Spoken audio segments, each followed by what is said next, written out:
Hoje é quinta-feira, dia 24 de julho, e você está na minha cozinha, né? Como vocês bem sabem, quem acompanha no Instagram, quinta-feira é o dia que eu fico o dia todo em casa, e aí eu aproveito para ler um pouco mais do que o normal, adiantar assuntos atrasados da vida de estudo e me preparar para mais um dia de trabalho na sexta-feira. E eu decidi gravar esse vídeo para conversar um pouquinho com vocês sobre uma parte, mas não o livro todo. Esse livro aqui, da Karen Swallow Prior, publicado pela editora Penguin. Eu ouvi o audiobook desse livro recentemente pelo app da Penguin, que eu já assino há cerca de 2 anos, inclusive o plano família, então todo mundo aqui em casa tem acesso ao Penguin. E eu decidi comprar a edição física porque eu gostei tanto do livro que eu quis ter a edição física para revisitar alguns trechos, e eu estou revisitando o texto da introdução desse livro, né? E por que esse livro é tão legal?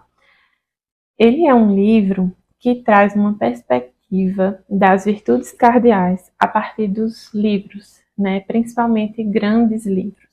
Então, aqui na lista da Karen, a gente tem tantos livros clássicos mais tradicionais, né? Então, nós temos aqui, por exemplo, Na Paciência, Persuasão, da Jane Austen. Meu marido até comentou que tem que ter paciência para ler Jane Austen. De Tom Jones. O Grande Gatsby, quando ela fala da virtude da temperança. Justiça, ela cita o Conto de Duas Cidades, do Charles Dickens. E tem também outros livros assim mais contemporâneos, como, por exemplo, A Estrada, do Cormac McCarthy, o Fala da Virtude da Esperança. Então ela traz assim bons livros, né? E a proposta desse livro é encontrando a boa vida por meio dos grandes livros. Por que eu achei legal trazer esse tema aqui? Principalmente visto que eu tenho tentado trazer algumas conversas sobre também saúde mental, numa perspectiva cristã, e numa perspectiva que eu defendo que a boa literatura pode nos ajudar nisso, né?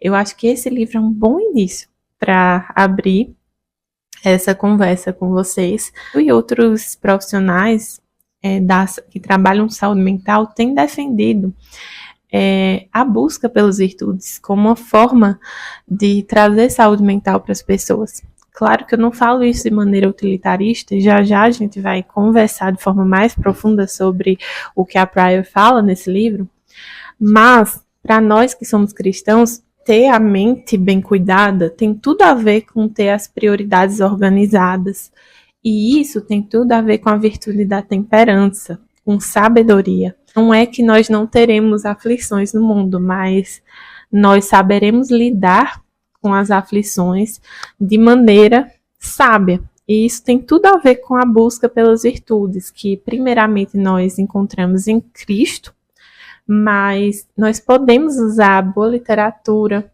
a boa arte, para contemplar, para ter prazer, né, ter deleite nisso, e também porque ela nos ajuda a ver as situações da vida por um ângulo melhor e nos dá formas práticas de lidar com isso.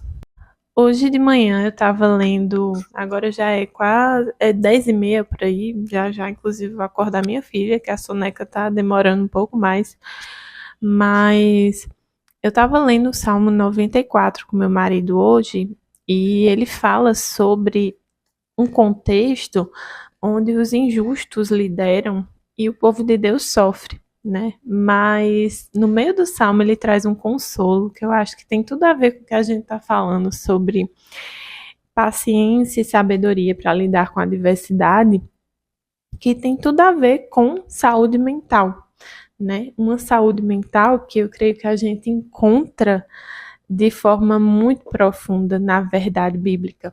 Ele fala assim: como é feliz o homem a quem disciplinas, Senhor, aquele a quem ensinas a tua lei. E vê só o versículo 13. Tranquilo enfrentará os dias maus. Tranquilo enfrentará os dias maus. Então, teremos dias maus, mas a tranquilidade para enfrentar os dias maus tem tudo a ver com as virtudes que encontramos em Cristo, né? E esse livro ele traz uma breve análise sobre as virtudes nos bons livros. Mas logo na introdução, a Karen Sola Pryor, ela vai falar sobre como nós devemos ler bem, né? Ler de forma sábia, sem cair no erro de ver a literatura e os clássicos de forma utilitarista, mas também sem cair no erro de vê-las de forma muito superficial. Então, como nós podemos aproveitar esses bons livros, mas não só usá-los, né, ao nosso bel prazer, mas realmente aprender aqueles ensinamentos e sermos mudados pelos livros, que é justamente a proposta que eu tenho perseguido na minha vida desde de forma mais intencional desde o ano que começou a pandemia, que foi quando eu comecei a estar mais presente na internet falando de livros lá no Instagram, Veritas Virtude, e estou tentando ser mais presente aqui no YouTube. Minha proposta é passear com vocês sobre a introdução desse livro apenas, e eu recomendo fortemente que você leia esse livro, né? Ou vá ouvindo o audiobook. Eu acho que vai ser um grande bem para a sua vida, como foi para a minha. Então, na introdução, ela traz o título Ler Bem, Viver Bem, e traz o versículo de Tiago 3,13, que fala assim: quem entre vós é sábio e inteligente, mostrem mansidão e sabedoria, mediante condigno proceder às suas obras. Então, ela vai partir desse textozinho de Tiago para falar sobre a busca pela sabedoria através da busca por virtudes. E esse capítulo já começa de uma forma muito interessante, porque a Karen Swallow Pryor vai citar um escrito de John Milton, né, o autor do Paraíso Perdido, que era um cristão protestante, puritano, que viveu ali na época, ele viveu junto da época da Guerra Civil Inglesa, e ele escreveu um manifesto chamado Areopagítica, onde ele defende, basicamente nós temos nesse escrito, que eu nunca li, mas a Pryor vai citar, primeiro manifesto, assim, de forma muito clara, sobre liberdade de expressão. Nesse manifesto, o objetivo de John Milton era chamar a atenção dos seus colegas, inclusive de partido, eram pessoas que estavam do lado dele, estavam querendo defender uma censura.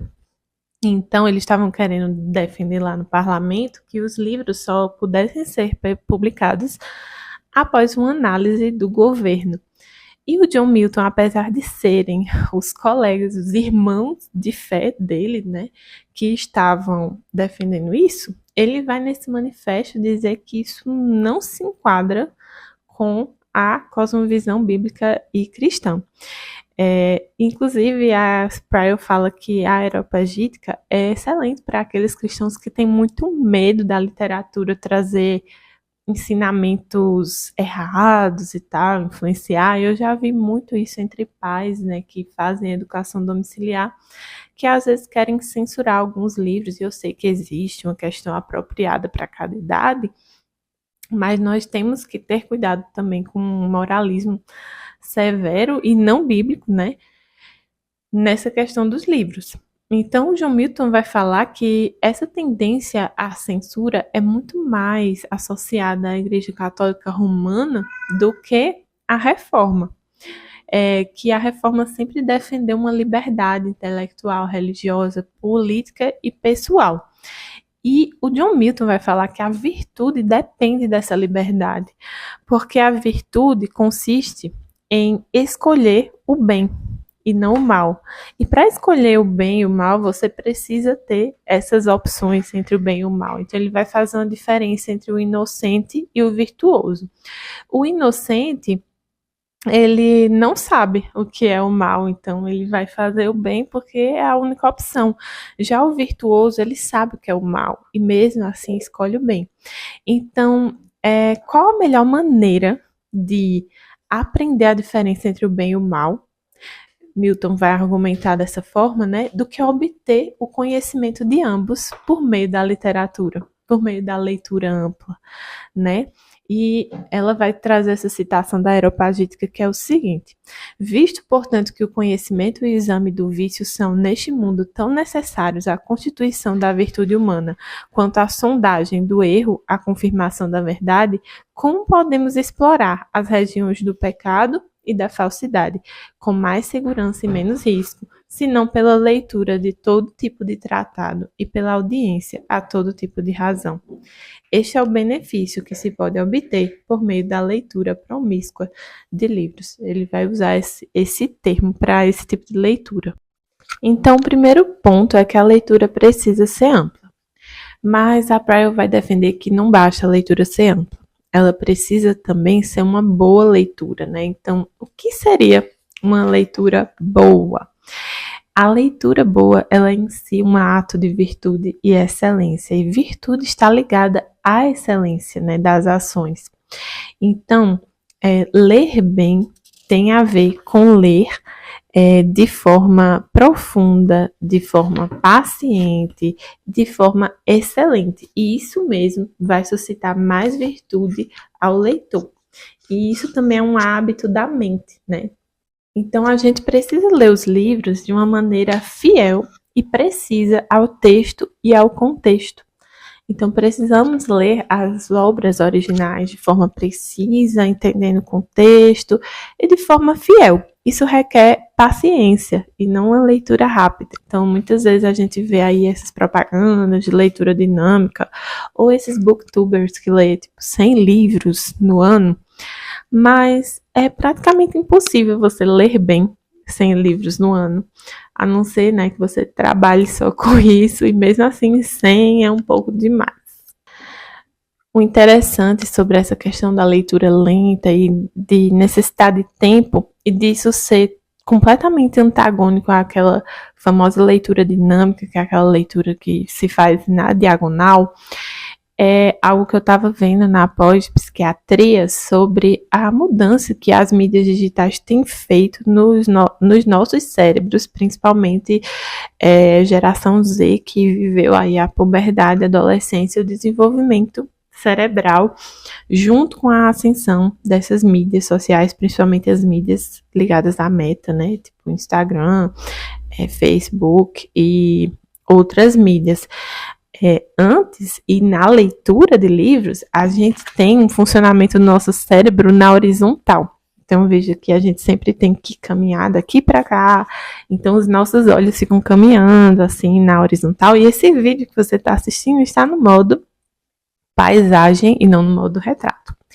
Com as redes sociais, com a popularização dos smartphones, a gente teve uma mudança, né, da conformação da nossa visualização das coisas para o modo retrato. Então, além da popularização das selfies, então você abre a câmera do celular, já está ali se vendo no modo retrato, a gente tem também uma tendência a estar passando sempre os dedos, né, vendo feed, rolando reels, de forma que nossos olhos vão começando a ficar conformados dessa maneira mais verticalizada. E isso tem tudo a ver com a dificuldade que nós temos hoje de manter o foco para passar, por exemplo, uma hora lendo um livro. É muito mais difícil. Então, se você viveu aí na época que os smartphones não eram populares, se você viveu uma parte da sua vida sem um smartphone, você sabe que naquela época era muito mais fácil ler. E é por isso que livros superficiais são muito mais populares e muito mais vendidos, porque o cérebro dessa nova geração, e eu me incluo nela, está cada vez menos paciente para coisas que requerem um pouco mais de reflexão, né?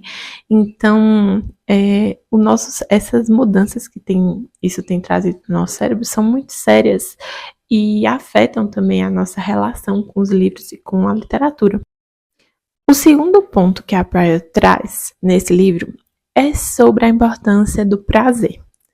Prazer e o deleite na leitura. E eu sou muito a favor disso, de verdade, assim. Eu sei que tem várias listas de clássicos que a gente vê por aí, e alguns, principalmente que estão mais ligados à educação de filhos, defendem uma ordem, né? A Susan Bauer vai defender a ordem cronológica da publicação dos livros. Então, você começar ali com o primeiro romance, né, de Dom Quixote, e caminhando para os outros romances. Mas eu, humildemente, né, porque quem sou eu na fila do pão comparado a Susan Bauer, mas eu defendo que a gente tem que ler o que gosta. E a Pryor também vai defender isso, né? Ela fala que se o livro é tão angustiante que você evita ler, você percebe que não tá rolando, deixa ele de lado e pega um livro que você gosta, sabe? Porque a vida é muito curta e os livros são muito abundantes pra gente não fazer isso, pra gente não deixar os livros que a gente não gosta de lado. E isso é um pensamento da queridíssima, que é a youtuber que eu acompanho sem falta aqui, que é a Tatiana Feltrin, que fala sobre isso, né? A gente tem que se divertir com as leituras. E, ao mesmo tempo, um livro que não vai lhe exigir nada, ele não vale a pena, sabe? Muitas vezes tem livros que são tão superficiais que vale mais a pena você assistir uma série de comédia do que, tipo, The Office, do que você ler aquele livro. Porque é improvável que aquele livro proporcione uma recompensa duradoura para você. Ele vai até lhe divertir naquele momento, mas assim que você fechar a última página, não vai ficar nada, né? Não vai ficar nada pesado, nada sedimentado na sua mente. Outra coisa é sobre a leitura rápida, né? Ela vai citar um autor chamado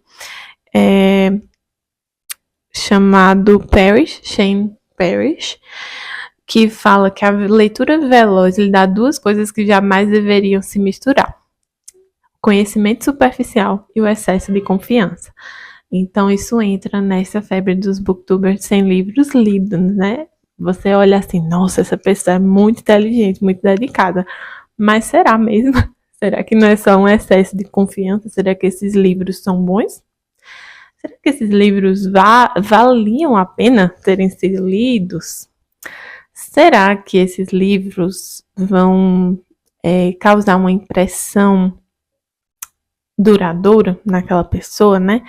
Então, às vezes é melhor não ler nada do que ler um livro ruim ou ler mal, né? Eu realmente concordo com isso, porque tem livro que é melhor você nem ler nada, nem ter o hábito de ler do que ler certos livros por aí. E Richard Baxter também fala uma coisa interessante, né? Não é a leitura de muitos livros que é necessária para tornar um homem sábio ou bom, mas a leitura de alguns poucos, caso se tenha a certeza de que são os melhores. Isso se conecta muito com o que Julius Payot fala, né? De ler constantemente, ler com constância, ler pouco, mas com constância, e ler bons livros.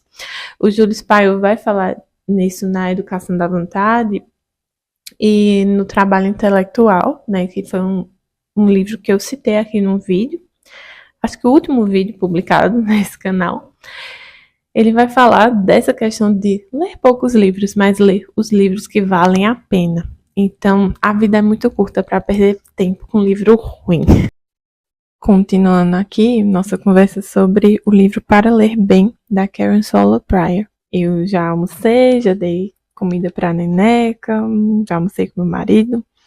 E vamos continuar aqui a nossa conversa, né? O próximo tópico que a Karen fala é muito interessante, porque ele toca numa questão bem sensível para a maioria dos cristãos, que é o fato de que os grandes livros, eles não nos ensinam o que pensar, mas sim como pensar. Isso é uma dificuldade que a maioria das pessoas, assim, tem, porque muitas vezes, principalmente eu falo aqui de pais, né, que querem semear nos filhos o bom hábito de ler, muitas vezes entram nessa armadilha, que de cosmovisão cristã não tem nada, mas eles se preocupam em apresentar livros que os personagens não façam nada de errado para não serem uma influência ruim para os filhos, sabe? Então eles acabam trazendo uma certa censura ali da lista de leitura, principalmente no caso de adolescentes. Isso é bem perigoso para a formação da verdadeira virtude, como a gente falou lá atrás, na parte que ela traz o texto do John Milton, né? Então, isso se conecta muito bem com a ideia que o Lewis fala, né, que um livro, ele é para ser experienciado, ele é para ser recebido, a palavra que o Lewis usa, e não usado. Ele é para ser recebido. Ele fala isso no livro dele, Um Experimento em Crítica Literária, que eu já conversei sobre esse livro lá no Instagram há um certo tempo. Então, embora os livros bons ofereçam verdades importantes sobre a vida e o caráter, eles não estão ali apenas para um uso meramente didático. Eles estão ali para serem experienciados. Então, a gente tem que ter cuidado com esse uso dos livros, né, de uma forma meramente utilitarista, porque eles não estão ali para isso. Eles estão ali não como uma ferramenta, mas como aquele amigo que você tem uma conversa profunda e que aquela conversa daquele amigo permanece com você por um longo tempo. E eu tenho certeza que se você já leu bons livros, existem partes desse livro que permanecem com você durante muito tempo. A luz tá bem ruim, né, gente? Mas, enfim, ignorem essa parte. Um exemplo na minha vida é Os Miseráveis. Os Miseráveis é um livro que, mesmo tendo lido há um certo tempo, existem cenas tão marcantes e chocantes mesmo que eu não consigo esquecer. E vez ou outra elas retornam para mim, sabe? Em alguns momentos, até mesmo em experiências profissionais. As cenas dos Miseráveis retornam para mim quando eu penso em misericórdia, quando eu penso em compaixão. Porque é um livro que ele não ensina isso assim de forma técnica, mas ele traz o como, né? Ele traz o caminho para isso e não apenas um conjunto de regras ou um passo a passo, né? Disso. E aí, isso tem tudo a ver com o próximo tópico, que ela fala que a leitura de bons livros é uma experiência estética.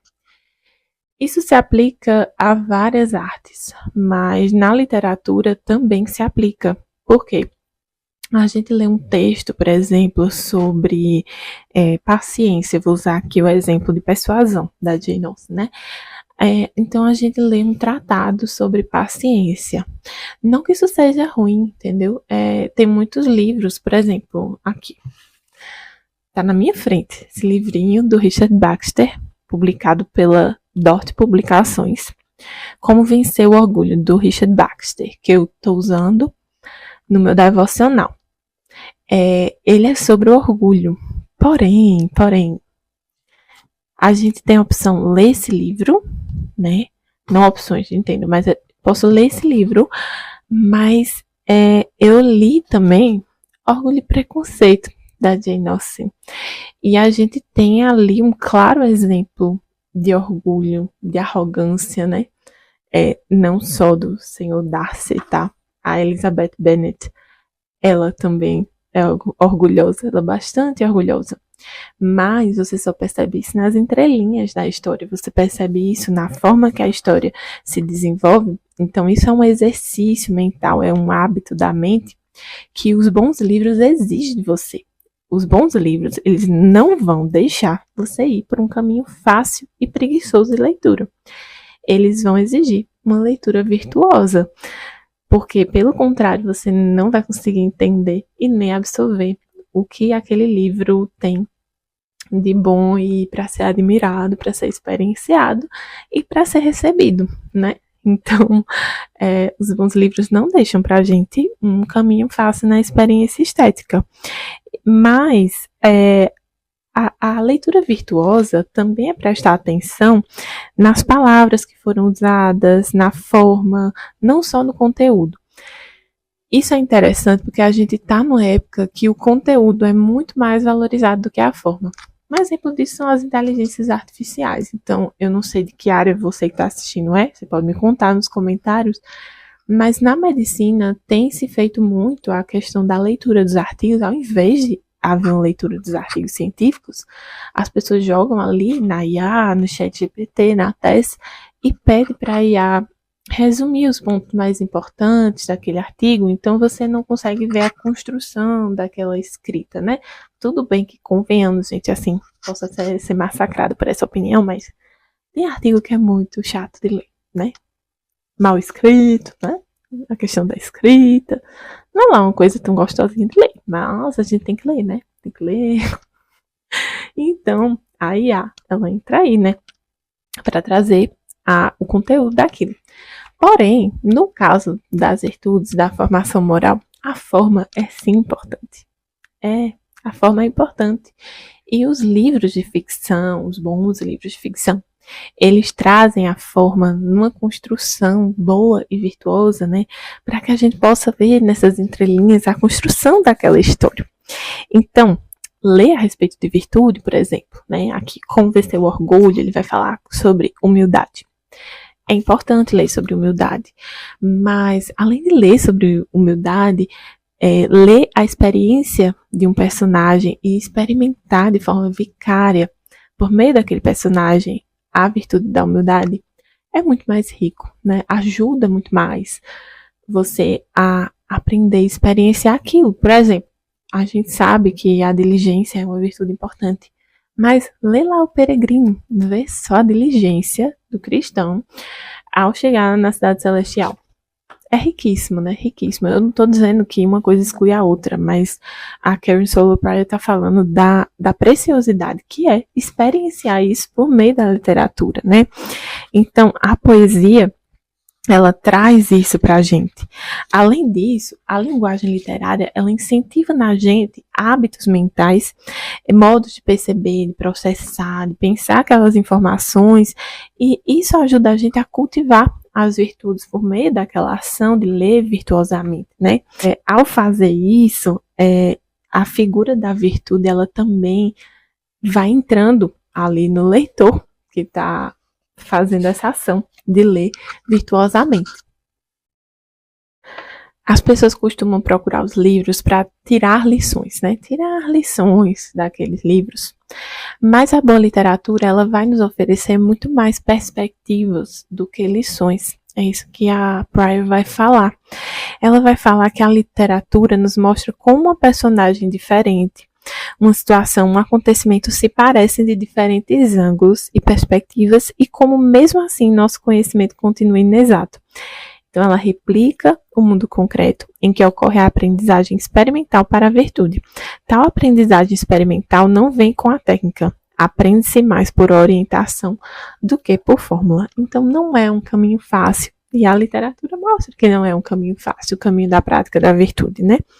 Mas é um exercício e um hábito da mente. Então, no livro, ela vai dividir isso em virtudes cardeais e virtudes teologais. E cada livro que ela vai falar vai trazer uma dessas virtudes.